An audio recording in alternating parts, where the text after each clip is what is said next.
Thank you for joining me again. So my fifth visit to the field has no footage of me actually doing any metal detecting. The reason for that was when I arrived, it started raining, and although it wasn't very heavy, as soon as the grass got wet, everything got wet and the soil started getting wet. So when I was digging stuff, I was just getting mud on my gloves, getting it all over the equipment, so I couldn't get my phone out to do any filming. I only had an hour on the site because of dropping the wife off and picking her back up, so I had to be a bit more particular about what to dig. These items gave off decent signals, which is why I dug them. As you can see, this is obviously a flat piece of steel or something, and because it was, I think, lying like that, it was giving a really nice signal. We have this bent nail which gave a nice signal. I think this is a bit of an aluminium tube. Even this stuff, believe it or not, gave off a signal. This initially I thought was a piston of some description, but now I realise you've got a bolt with a ring on the end, and then you've got two nuts that have been not turned onto it, but screwed onto it. So that's all that is. But I think I found 4 items of interest on this particular one, so it was pretty good that I was getting soaked, but at least I came away with something.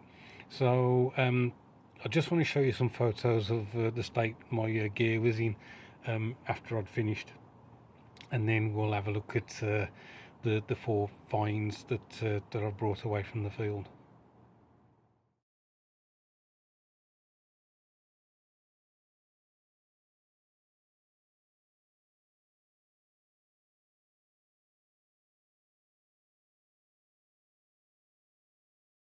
Okay guys, so the first 2 items I wanted to show was these 2 small flat buttons. Initially when I pulled them out I thought they were coins, albeit very small coins. Let me just grab a penny, an old penny, and I'll show you the size comparison. So that's a current British 1p piece that's a bit knackered, so you can see how small these are.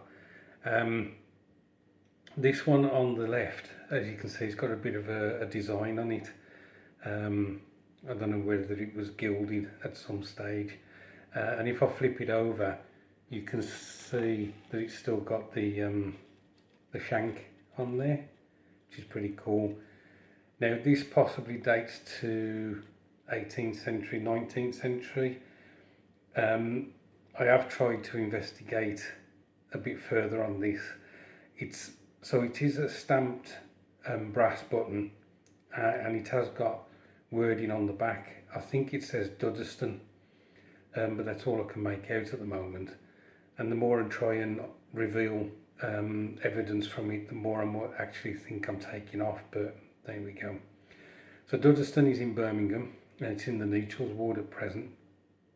I really would love to try and get some more detail of this so we could take it back a bit. This one's got wording also, but again, because of the corrosion, the more I take off, I think I'm actually taking off whatever evidence is on there. So that's the first 2 items. So putting the battered penny against this item, I think it's another token of some sort. I showed it to my mate Kurt, I sent him a photograph, and he wrote on it head, and I said to him, no, there's not a head on there, mate. it's text. And he says, no, you plonker, that second word says head, which it does. I can't make out what the word on the top says, which is a bit of a shame. And again, because the detail on this one is actually raised, I think, the more I try and clean it, I'm actually taking the detail off it.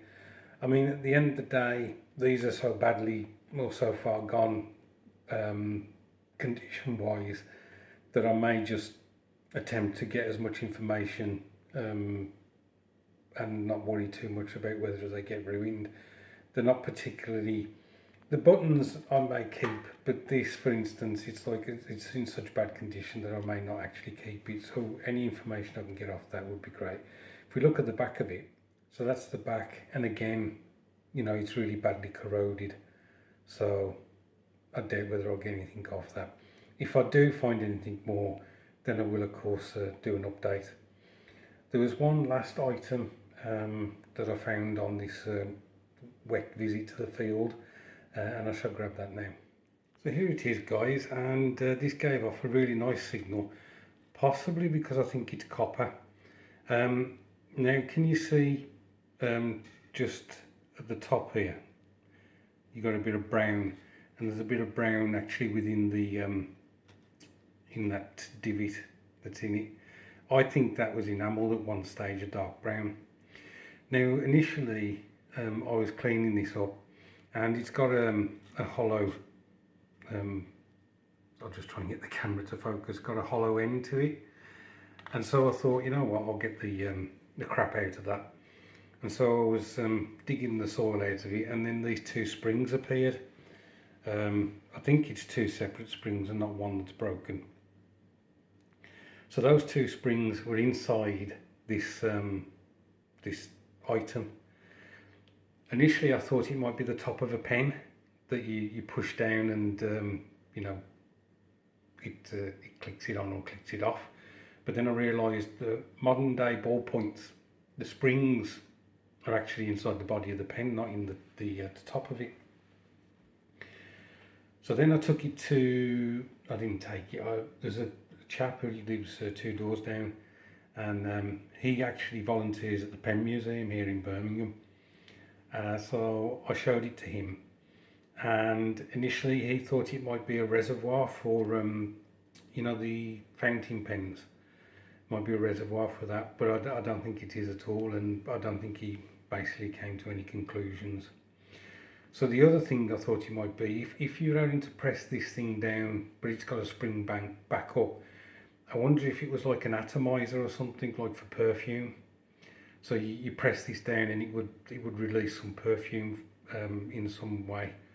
I thought it might be that, but I've got to be honest, I don't really know. So if any of you guys recognise this as something, then I would really appreciate you letting me know what it might be.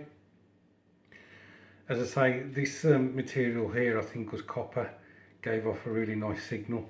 Now it's odd that that's been made of copper, because, you know, if it was more modern then it would be made of, I don't know, just a steel or something like that. So I'm wondering if there is some age to it,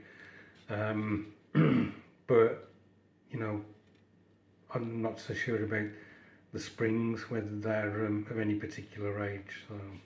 So there we go, guys, for a quick hour on the field in the wet. I didn't do too bad finding 4 items. I'm not sure if that's my best hunt so far, but as I say, I'd really like to identify those buttons to see who manufactured those. But yeah, anyway, thanks ever so much for watching, guys. I do appreciate it. As I say, look after yourselves, and I'll catch up with you soon.